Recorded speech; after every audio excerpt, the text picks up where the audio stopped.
That's the function. That they can be born again. But that's the function. In terms of what the Holy Spirit is in relation to the God, one God, let's understand a bit more about the person. Is a person within the God, one God, a possessor of divine attributes? All three are divine, yes. So the Holy Spirit possesses divine attributes like Absolutely. perfection. Right. So the Holy Spirit has perfection in knowledge, in power, in patience, and what else did you say? Let's take this. Kindness. Kindness. And so does the Father, and so does the Son. And they are individually, as a person, they're self-sufficient, right? Right. So the Holy Spirit is independently self-sufficient. Well, when I said God is self-sufficient, I'm talking about not the persons. I'm thinking about God as a whole. Okay, as far as independence of, I'd have to think about that one. Let's explore it more. Let's take the example of the Father as a person. Okay. Is the Father self-sufficient and perfect in his personhood?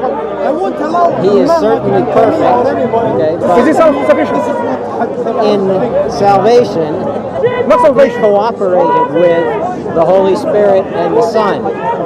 That's what I meant. When I say self-sufficiency is an attribute where you don't need anyone or anything for your being. You are what you are with that inherent attribute of aseity. It's called aseity, being essay. So is the Father possessor of aseity, meaning self-sufficiency? Because the answers are two possibilities. Either the Father is self-sufficient or he is not. There is no in between. We can explore both of the options. Let's take the example of he is not. If he's not self-sufficient, then he cannot be God. Remember what we agreed on. God is a self-sufficient entity. Okay? So that cannot be the case then. So we have to now think about, okay, if that is not the case about the Father, then he must be, to be God, self-sufficient. But what that means though, self-sufficiency means he is not in any need for anything else to exist to make him divine or make him God. So he doesn't need the existence of the Son or the Holy Spirit. So he can be God without the other two, without even being in existence. That's what self-sufficiency means. Is this what you believe? That makes sense. I haven't thought about these things. Is this what you believe though? Because in the Christian monarchical model, only the Father is essay.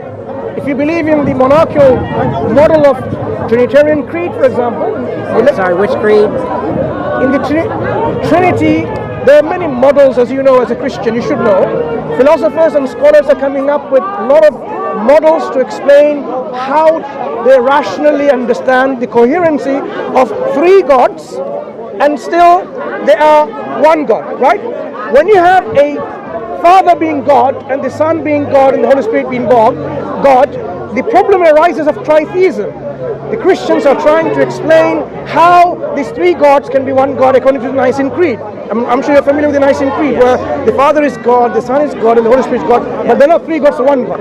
So to understand how coherent this is, the Son, for example, is he self-sufficient without the need for any dependency on the Father?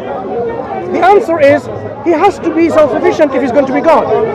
But according to the Christian Creed, correct me if I'm wrong, according to the Christian Creed, Jesus proceeds, or the Son, the Word, the second person, the second hypostasis proceeds from, generates from, begets from, eternally from the Father. That means there's always an eternal dependency on the Father. The Father does not proceed from anyone. The Holy Spirit either proceeds from the Son and the Father, or from the Son alone. Or maybe like that. This is a difference between Eastern Church and so on. So may I ask you again, just to clarify, do you believe the Son is self-sufficient? Can I ask you a question? Yeah. Have you sinned? Have you broken God's commandments? It's a very good question. Let's park this for a moment. Remind me this question. I actually have to go. Yeah, I'd love to sure. talk to you more. But can you just clarify this one thing for me? You said your belief earlier on is coherent, makes sense. So Tell me before you go, is the Son within the Trinity self-sufficient? Because the possibilities are either he is self-sufficient or he's not. Which one of them do you take? Maybe you can jump in and share your thoughts. What do you think?